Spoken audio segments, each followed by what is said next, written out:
여호수아서의 마지막 구절들은 주로 장래에 대한 말씀이 쭉 나와 있어요. 여호수아가 죽어서 장사 지낸 것, 그리고 요셉의 뼈를 가져다가 장사 지낸 것, 그리고 엘르아살이라고 하는 이 제사장의 장례를 치른 일들이 쭉 기록이 되어져 있습니다. 이 장례 치른 사건들이 오늘을 살아가는 우리들에게 어떤 의미를 갖는가? 이 마지막 부분의 기록이니까 매우 중요한 기록이거든요. 결론과 같잖아요, 그죠? 이 결론 부분에서 우리에게 주는 이 교훈의 메시지가 뭔지 이걸 좀 생각하면서 은혜를 나누려고 합니다. 이 본문은 우리에게 믿음이 뭐냐 하는 것을 보여주는 그런 말씀입니다.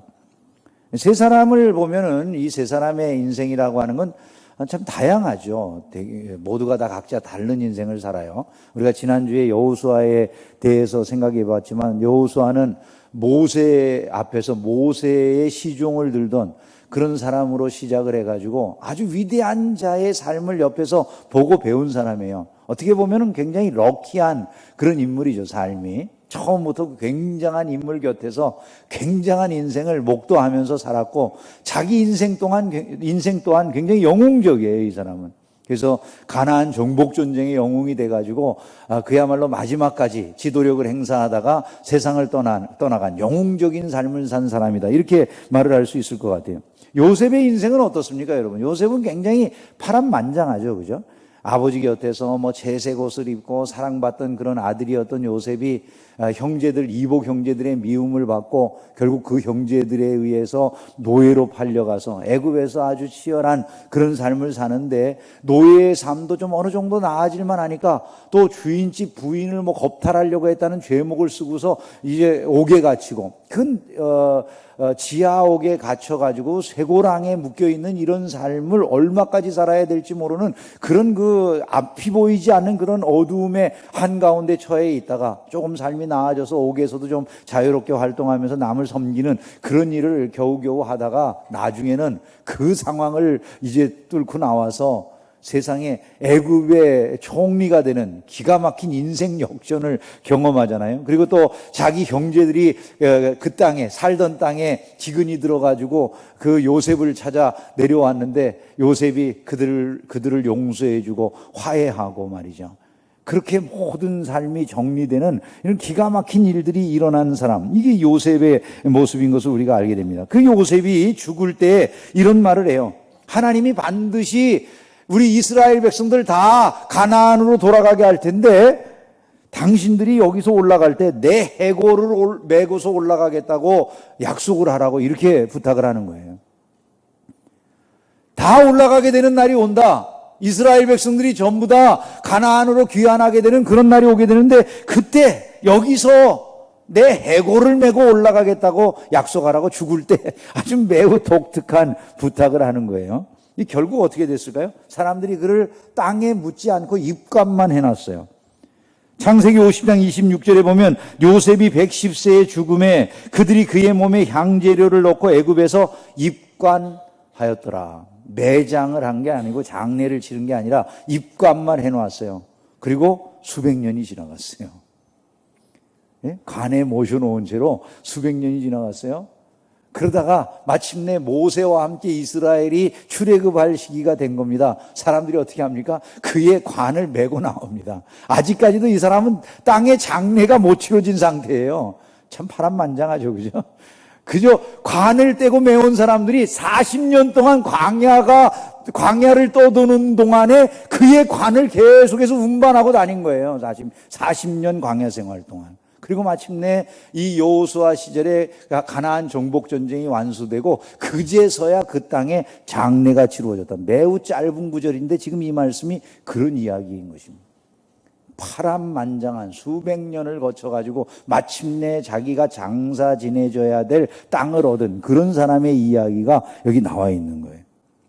제사장 엘르아살이라고 하는 사람의 삶은 어떻습니까? 이 제사장 엘르아살이라고 하는 사람은 아론의 셋째 아들입니다. 근데 자기 두 형 나답과 아비후가 하나님이 명하시지 않은 불을 가지고 제사 지내러 갔던 그 자리에서 어떤 일이 벌어지냐면 제단에서부터 불이 나와가지고 자기 두 형이 그 불에 삼켜져서 죽어버렸어요. 그러고 난 다음에 아론의 셋째 아들인 이 엘르아살이 제사장이 되게 되는데, 그는 제사장이라고 하는 이 직분을 맡게 되는 그 순간부터, 아버지의 뒤를 이어서 자기가 그 아버지가 하는 일을 맡게 되는 그 순간부터 얼마나 두려움 속에 있었을까 하는 것들이 짐작이 되십니까? 자기 두 형이 말이죠, 제단에 향불 들고 들어갔다가 거기에서 하나님이 명하시지 않는 불을 들인 것 때문에 불에 삼켜져 죽은 그 상황에서 자기에게 주어진 첫 번째 명령이 뭐냐면 울지도 말라는 거예요. 울지도 말라. 두 형이 죽었는데 울지도 못하게 하는 그런 명령을 받았어요. 여러분, 이 엘르아살이라고 하는 사람은 처음부터 그 고통을 속으로 삼키면서 제단을 섬겨야 되는 이런 사람이었어요. 얼마나 조심스러웠을지가 생각이 되시죠, 그죠? 두려움과 조심스러움이 그의 일생을 지배할 수밖에 없었을 그런 사람이에요. 그 사람도 역시 한평생을 살다가 세상을 떠났다는 거예요. 영웅적인 인생을 사는 사람도,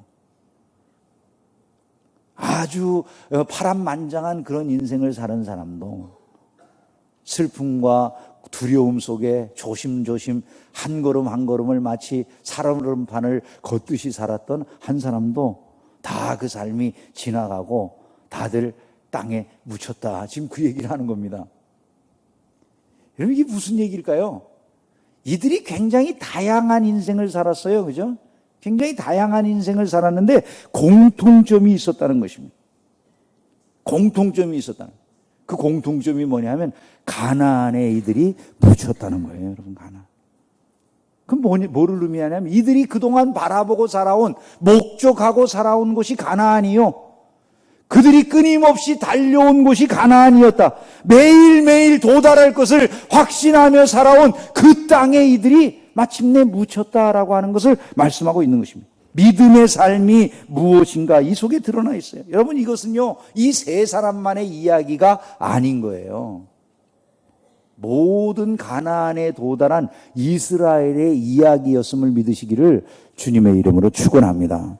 결국 믿음의 삶을 이것이 설명해 주는데, 그 믿음의 삶이라는 것은 하나님이 약속하신 가나안을 목적하며 살아가는 삶이라는 거예요. 그곳에 도달할 것을 확신하면서 매일매일을 끊임없이 전진해 가는 삶, 이것이 바로 믿음의 삶이다. 그걸 보여주는 것입니다. 가나안을 목적으로 삼고 매일매일을 전진하면서 살아가는 삶, 그런 삶을 사는 사람은요, 하나님의 약속을 굳건하게 붙잡는 사람들이에요. 가나안을 주시겠다고 약속하신 분은 하나님이시잖아요. 그거를 붙잡고 흔들리지 않은 것이죠. 계속해서 그 길을 걸어가는 것이죠. 열왕기 기자가 이런 말을 했어요. 여호와를 찬송할지로다. 그가 말씀하신 대로 그의 백성 이스라엘에게 태평을 주셨으니 그 종 모세를 통하여 물은 말씀하신, 같이 읽어볼까요? 그 모든 좋은 약속이 하나도 이루어지지 아니함이 없도다. 모든 약속하신 것, 하나님이 주신 모든 약속이 하나도 빠짐없이 다 이루어졌다. 여러분, 믿음 생활은 바로 그분의 약속을 붙잡고 끊임없이 전진하는 것임을 기억하시기를 주의 이름으로 축원합니다. 가나안을 목적으로 삼고 그곳에 도달할 것을 확신하는 사람은 주변의 여건이나 환경이나 상황이 달라진다고 흔들리지 않습니다. 계속해서 그곳을 향해 나아가는 거예요. 요셉은 애굽에서 큰 성공을 거두지 않았습니까? 요셉은 얼마나 큰 성공을 거뒀습니까? 총리가 됐잖아요. 노예가 총리가 됐어요. 죄수가 총리가 됐어요. 인생이 이토록 화려한 사람이 어디 있겠습니까? 자기가 과거에 살던 가나안을 그리워할 이유가 어디 있겠어요? 자기 형제들에게 미움을 받고 그랬던 땅, 이제 가족도 다 이곳으로 와버린 마당에 그곳이 무슨 고향이 될 수가 있습니까? 뭐가 될 수 있습니까? 아무런 그리워할 이유가 없는 곳이에요. 그럼 요셉이 그곳으로 자기의 해골이라도 메고 가달라고 부탁하는 것은 무엇 때문입니까? 그것이 바로 하나님이 명하신 일이었고 하나님이 그것을 약속하신 일이었기 때문이라는 거예요. 세상적인 성공에도 불구하고 자기가 있어야 할 곳은 하나님이 약속하신 땅이지 이곳이 아니라는 거예요. 이곳은 지나가는 나그네의 그저 한 경점을 지나는 순간과 같은 곳이지 거기가 내가 있어야 될 곳이라는 거예요. 이스라엘 온 백성도 마찬가지인 거죠. 다 함께 출애굽을 하고 물론 믿음이 온전하진 못해요. 요셉과 같이 그렇게 굳건한 믿음은 아니에요. 그럼에도 불구하고 그들은 어쨌든 그의 해골을 메고 다닌 사람들이잖아요. 40년 동안, 아니 그 이전에 그를 입관해 놓은 다음에 수백 년 동안 그 해골이 무엇을 유언한 해골인지를 알고 기다리고 그 해골을 그들이 떼매고 나오잖아요. 그럼 이건 뭘 말합니까? 그들도 믿음 안에서는 하나였다라고 하는 것을 의미하고 있는 것입니다. 믿음의 삶은 결국 세상의 유혹을 넘어서는 것입니다. 만약에 신자라고 하면서 세상 것을 사랑하고 세상 것이 전부인 줄로 안다면 그걸 어떻게 믿음이라고 말할 수가 있겠습니까? 이 세상이나 세상에 있는 것들을 사랑하지 말라 이렇게 말씀하지 않았습니까? 누구든지 세상을 사랑하면 아버지의 사랑이 그 안에 있지 아니하다 이런 말씀을 했어요. 우리가 세상 것을 사랑하는 사람들은 아니에요. 영원한 하나님의 나라를 사모하며 사는 자들인 줄로 믿습니다. 사울 임금과 다윗 임금의 차이가 바로 여기에 있는 거죠. 사울은 세상에서 잘 못 나갈 때 그냥 무명의 사람이었을 때는 예절도 바르고 그 의식이 굉장히 반듯한 그런 사람으로 보여져요. 근데 권력을 잡았습니다. 갑자기 하나님도 없습니다. 힘을 갖게 되니까 세력의 신을 의지하지 하나님의 말씀 명령 따위 아무것도 아닌 것으로 여겨버려요. 변하는 거예요. 하나님 중심의 신앙이 바뀌는 거예요. 하나님의 약속으로부터 멀어지는 거예요. 그런데 다윗은 안 그러죠. 다윗도 보면 실수투성이고 죄도 많아요. 그런데 그는 어려울 때 그냥 무명의 인사였을 때 그때도 하나님만 섬겨요. 자기 형들을 갖다가 이제 찾아갔던 그곳에서 골리앗이 나와가지고 이스라엘을 위협하는 모습을 보잖아요. 그때는 10대에 아직은 청소년의 나이였지만 그의 심령 속에 무명이지만 그의 심령 속에 하나님이 드러나야 된다 이런 믿음을 가지고 있었어요. 그래서 이렇게 말하잖아요. 온 땅에 이스라엘에 하나님이 계신 줄을 알게 하겠다. 그리고 골리앗과 가서 싸웠어요. 그가 유명한 왕이 되었습니다. 왕이 된 다음에 그는 이렇게 고백을 해요. 나는 백향목궁에 거하고 있는데 우리 하나님은 지금 저 장막에 거하시고 계신다. 하나님의 집을 져야 되겠다고 이렇게 말을 해요. 마음속에 그가 가지고 있는 열심은 오직 하나님 중심의 하나님을 사모하고 높이는 일이었어요. 믿음은 환경의 변화나 상황과 여건의 변화에 의해서 흔들리는 것이 아니다라고 하는 것을 기억할 수 있기를 주님의 이름으로 축원합니다. 그 모든 것을 넘어서는 거예요. 잘 될 때에도 못 될 때에도 말이에요. 가나안을 목적으로 삼고 그곳에 도달할 것을 확신하는 사람은요, 자기의 정체성을 유지해요. 정체성. 나는 애굽의 일원이 아니야. 애굽의 일원이 아니야. 나는 이스라엘 사람이야. 여러분, 신자 안에 그런 게 있어야 된다는 거죠. 나는 세상 사람이 아니야. 나는 하나님 백성이야. 나는 그리스도인이야. 아무리 애굽에서 좋은 일이 있어도 이곳은 내 것이 아니야. 근데 물론 약한 사람들은 끊임없이 그곳을 바라봐요. 좋은 건 아니에요. 이스라엘 백성들이 광야 생활하면서 계속 그거 바라보잖아요. 그죠? 좋은 일이 아니죠. 이왕이면 끝까지 하나님 나라 백성답게 걸음으로 옮겨야죠. 이 말씀을 우리가 살고 있는 오늘 현대에 어떻게 적용할 수 있는가 말씀을 좀 생각하면서 정리를 하겠습니다. 먼저 우리가 생각해야 될 것은요, 우리는 오늘날 가나안이 아닌 하나님의 나라를 바라보고 전진하고 있다는 거예요. 우리는 눈에 보이는 가나안을 중심으로 사는 사람들이 아니라 눈에 보이지 않는 하나님 나라를 바라보고 살아가고 있다. 이걸 우리가 기억을 해야 된다는 것입니다. 우리가 원하는 바, 바라는 바는 이 세상이 아닙니다. 고린도전서 15장 19절에 말씀하잖아요. 만일 그리스도 안에서 우리가 바라는 것이 다만 이 세상의 삶뿐이면, 같이 읽어볼까요? 모든 사람 가운데 우리가 더욱 불쌍한 자이리라. 신자라고 하면서 만약에 이 세상의 삶이 내가 바라는 거예요. 여기서 잘 되는 게 내가 바라는 것의 전부예요. 이런다고 한다면 그것은 우리가 불쌍한 사람이 되는 거지. 아니, 세상을 바라고 보고 산다면 세상에 나가서 세상이 원하는 바대로 자유롭게 살으라는 거죠. 그래야 육신의 때만이라도 뭐 누릴 게 있지 않겠어요? 아니, 세상에서 예수 믿는다고 하면서 믿음 생활한다고 하면서 그저 끊임없이 세상 것만 바라보고 살아가면 그 삶은 자유롭지도 못하고 행복하지도 못하고 이중적으로 마음이 나뉘어가지고 뭐 하나도 얻는 게 없다는 거예요. 그게 불쌍한 사람이라는 거죠. 차라리 그러려면 세상에 나가서 세상대로 살지 뭐 하려고 그렇게 불쌍한 꼴로 사냐 이럴 거예요. 아닙니다. 그리스도인은 이 세상을 바라보고 살아가는 사람들이 아닙니다. 우리도 구약시대 성도들이 가나안에 대한 약속을 바라보고 살았던 것처럼 우리도 약속을 바라보고 살아요. 근데 우리에게 주어진 약속은 뭡니까? 예수님이 오셔서 사람들에게 전해주신 것은 하나님 나라의 복음이라 그렇게 말씀했어요. 예수님이 우리에게 주신 그 약속의 땅은 지금의 구약의 가나안이 아니라 신약의 하나님의 나라인 거예요. 그래서 원래 구약을 모형이고 그림자라고 하고 신약을 실체라고 말을 하는데 모형이 가나안이에요. 그림자가 가나안이에요. 실체는 하나님의 나라예요. 여러분. 모형하고 실체는 비교가 안 되죠. 그죠? 가끔 아이들이 놀 때 모형으로 레고나 이런 걸로 모형을 만들어 가지고 이게 뭐 닥터 스트레인저의 집이에요. 우리 조카가 자랑하더라고요. 닥터 스트레인저. 뭔지 모르시면 하여간 어쩔 수 없어요. 그런 하여간 집이라고 막 자랑을 해요. 근데 보면은 그 집이 뭐예요, 그게?